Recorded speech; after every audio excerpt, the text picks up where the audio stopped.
ఇంతవరకు రాజకీయ ప్రత్యర్థులైనటువంటి బీఆర్ఎస్తోనూ, బీజేపీతోనూ political football ఆడుతున్నటువంటి ముఖ్యమంత్రి రేవంత్ రెడ్డి ఈసారి నిజంగానే స్టార్ ప్లేయర్‌తో ఫుట్బాల్ ఆడడానికి సిద్ధమవుతున్నారు. అంతర్జాతీయ ఫుట్బాల్ క్రీడాకారుడు లయనెల్ మెస్సీతో రాష్ట్ర ముఖ్యమంత్రి రేవంత్ రెడ్డి క్రీడా మైదానంలోనే తలపడనున్నారు. ఇప్పటికే ఆయన ఉదయం, సాయంత్రము మర్రి చెన్నారెడ్డి మానవ వనరుల సంస్థలో ఇందుకు సంబంధించి ప్రాక్టీస్ కూడా మొదలెట్టేశారు. డిసెంబర్ 8, 9 తేదీల్లో భారత్ ఫ్యూచర్ సిటీలో రాష్ట్ర ప్రభుత్వం తెలంగాణ రైజింగ్ గ్లోబల్ సమిట్ను నిర్వహిస్తున్న సంగతి తెలిసిందే. సదస్సు ముగింపును పురస్కరించుకుని డిసెంబర్ 13న ఉప్పల్లోని రాజీవ్ గాంధీ అంతర్జాతీయ స్టేడియంలో ఫుట్బాల్ డ్రీమ్ మ్యాచ్ను నిర్వహించబోతున్నారు.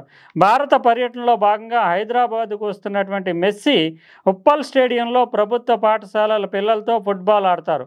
ఈ మ్యాచ్లో RR9 టీం తరపున ముఖ్యమంత్రి రేవంత్ రెడ్డి ఆడతారు.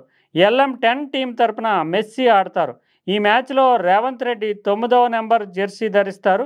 ప్రత్యర్థి జట్టులో ఉన్నటువంటి మెస్సీ ఎప్పట్లాగే తన క్రేజీ నెంబర్ అయినటువంటి 10వ నెంబర్ జెర్సీని ధరిస్తారు.